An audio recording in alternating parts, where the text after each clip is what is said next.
How's it going, you guys? So in this video I want to talk a little bit more about vitamin C and specifically some of the potential benefits for vitamin C, especially in regards to supplementing extra vitamin C in the form of ascorbic acid. So as many of you all know, if you've been following me for a while, I've been talking a lot about how human beings likely don't need to consume diets rich in vitamin C or even supplement vitamin C. And scurvy doesn't seem to happen in people who eat nothing but red meat diets, all carnivore. And there's thousands and thousands of people who reverse diseases and maintain perfect health, or so, perfect health according to them, for years, eating a carnivore diet. Some people decades. There's a lot of written material by people like Alcee the Bear Stanley, for example, who actually lived for about 50 years eating an all-meat diet. And he ended up dying in a car accident, not of vitamin C deficiency. So most people following an all-meat diet, they don't experience vitamin C deficiency symptoms, and they don't seem to need vitamin C for whatever reason. But just because you can live seemingly healthfully without vitamin C for a long time does not necessarily mean that there are not therapeutic benefits involved in consuming vitamin C. In fact, these days I would definitely say it is true that the studies done on antioxidants, polyphenols, and these things don't really show a whole lot of causal evidence towards benefits. It's more so correlations that can be easily explained with healthy user bias and unhealthy user bias. However, there are powerful mechanisms and mechanistic actions that happen from polyphenols and vitamins, and more specifically antioxidants found in food, whether found in foods or supplemented. And so, in regards to vitamin C, there's the work of Linus Pauling, who was one of the smartest minds of the 20th century. And he popularized megadosing of vitamin C for a variety of different conditions. Using vitamin C therapeutically for things like mood disorders and depression and anxiety, and things like the common cold and, virus symptoms and things of that nature, and a variety of other ill conditions.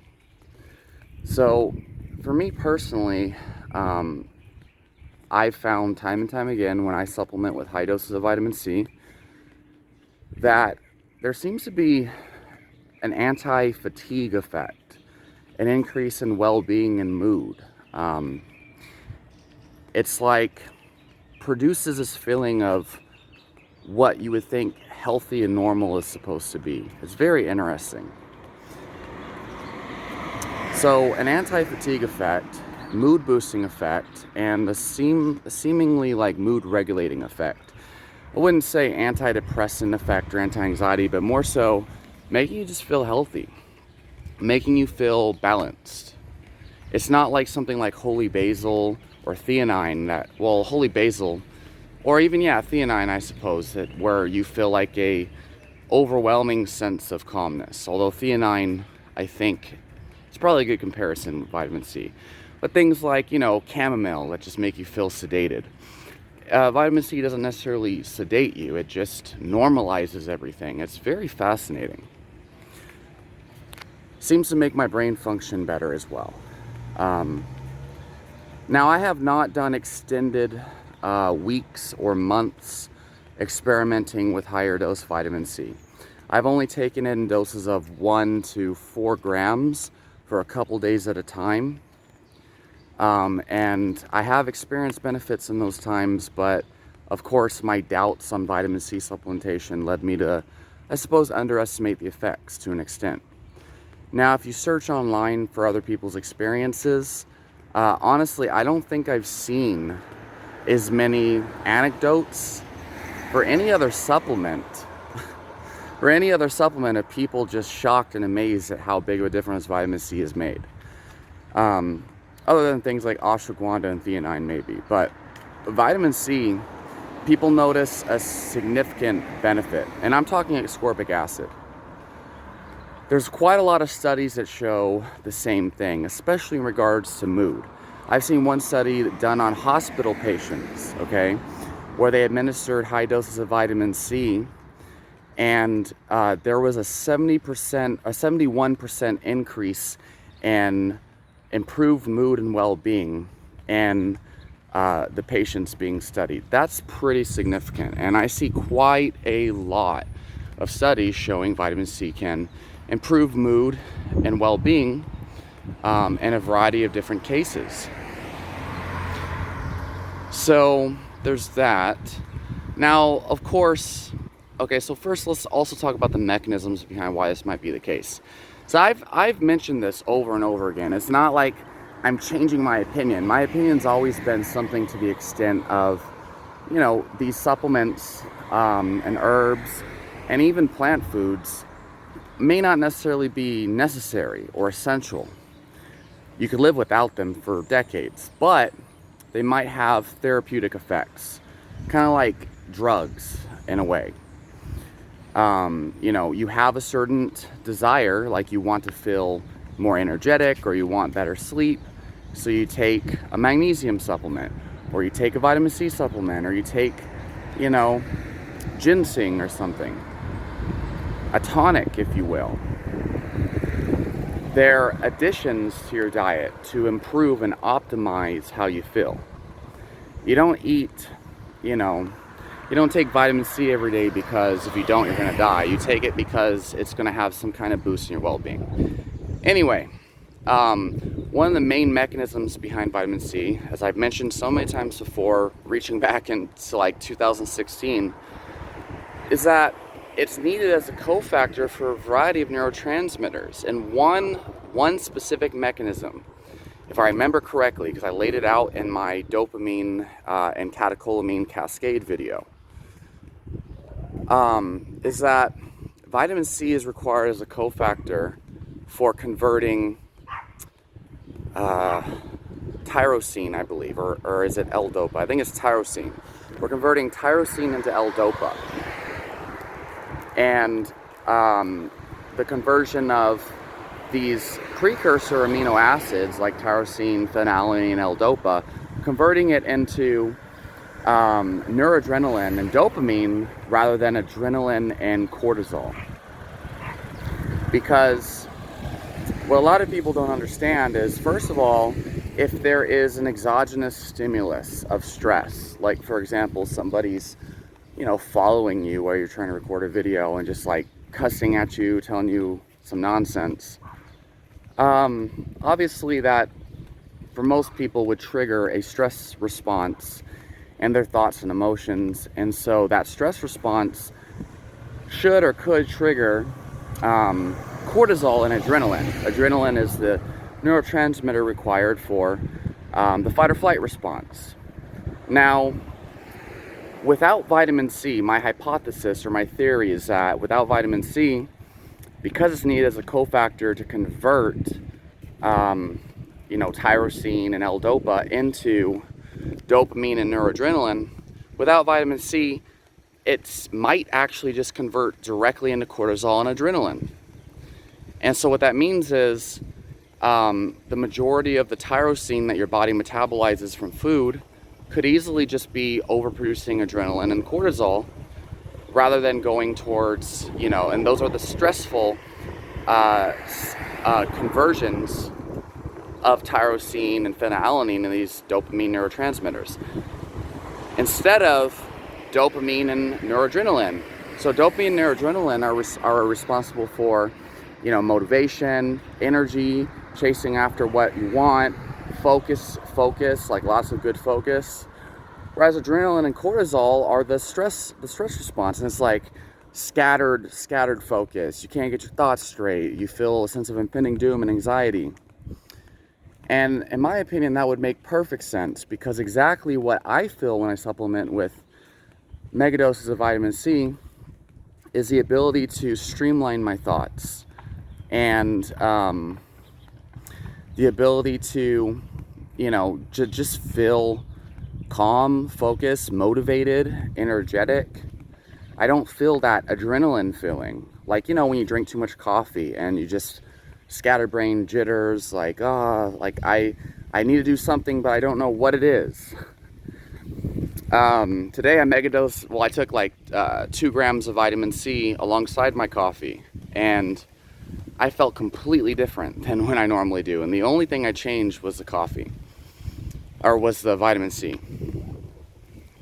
And I noticed, like, right now making this video, I'm able to gather my thoughts a whole lot easier. And my vision seems to improve. I feel more clear-headed, and I'm a lot less reactive and distracted by my environment. And so it makes a lot of sense that might be the mechanism involved in why vitamin C works in that way, for mental health at least. Now, there's a lot of other indirect or direct effects of vitamin C. For example, neutralizing free radicals directly, while also indirectly neutralizing free radicals by helping to recycle glutathione in your body's own endogenous antioxidant system. And so more vitamin C might actually equal more resources required for neutralizing free radicals and neutralizing oxidative stress in the body. So on a physical level, you'll have less like physiological stress and damage thanks to greater resources to create defenses to that physical stress. And according to the Hans Sly theory of stress, if you don't know who Hans Sly is, you need to look it up. He's the godfather of the stress and adaptation model that we base all of this on today. Essentially, now I actually lost my train of thought. But essentially, we have this, so based on the Hans Sly model, pretty much all stress is physiological and all stress is the same. It responds the same in the body. Emotional stress, physiological stress, psychological stress, it all produces the same stress response in the body, according to Hans Sly.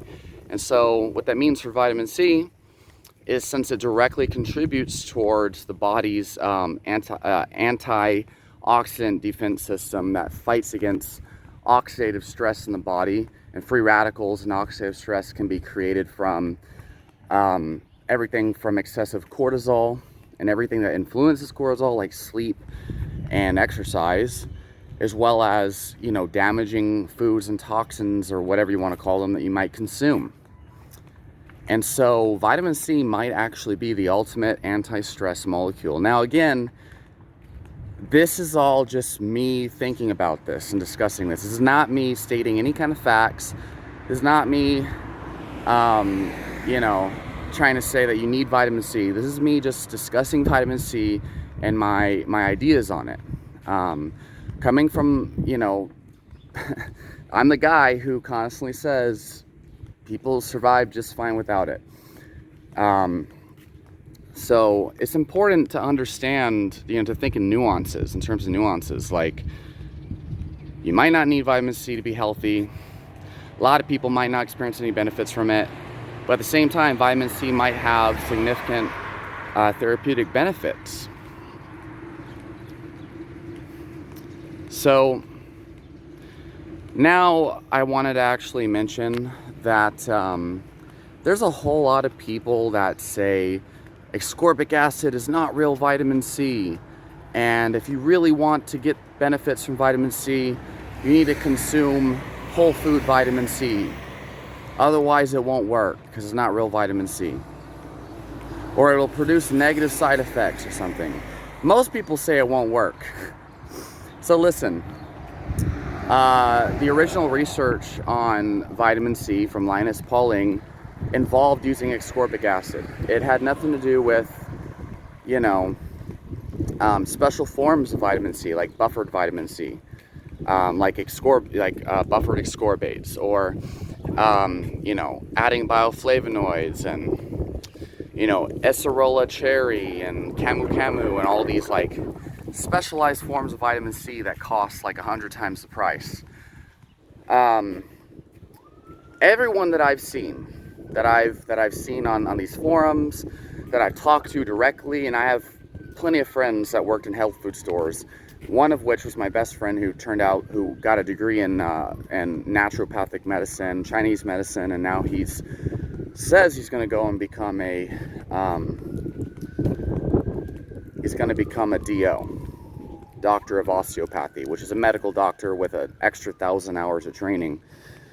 And they all use ascorbic acid, and they say they don't need whole food form. They say it works just fine. Anytime they have a cold, they start taking vitamins, the ascorbic acid goes away.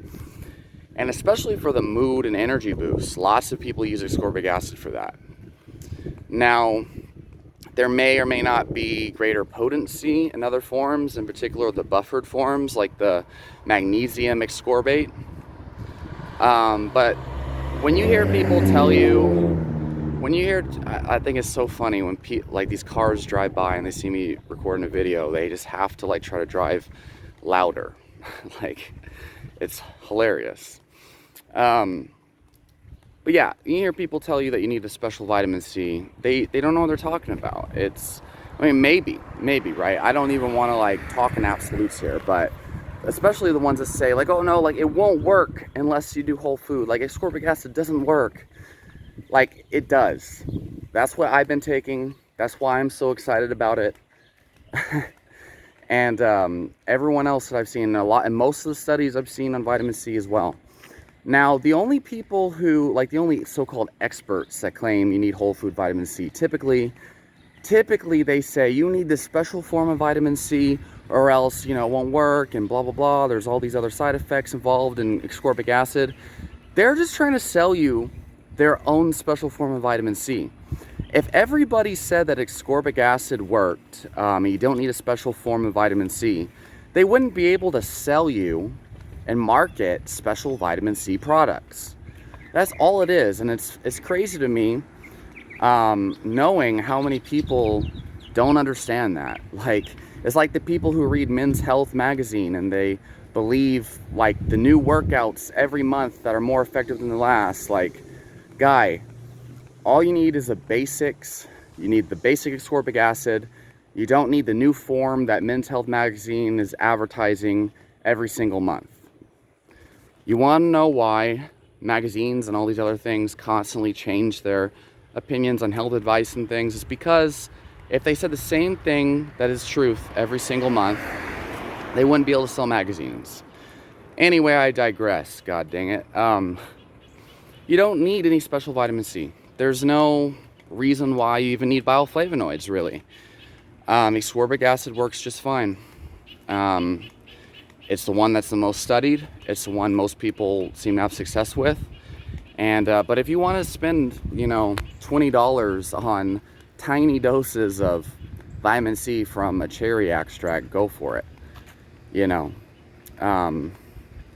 But ascorbic acid works just fine, and I think magnesium ascorbate's probably second best. It might even be better because it contains magnesium in a much more bioavailable form than most people take. So it's a double whammy because magnesium also has anti-stress properties. I think vitamin C, along with magnesium, not to mention it's buffered, so it's probably going to last a bit longer in your system, might be a good idea too. That might actually not be a bad idea, but you don't need to buy that special form. So anyway, let me know, guys, have you all tried vitamin C? What are your thoughts on vitamin C? Let me know down in the comment section all your experiences and your opinions, and I'd love to talk to you all again very, very soon.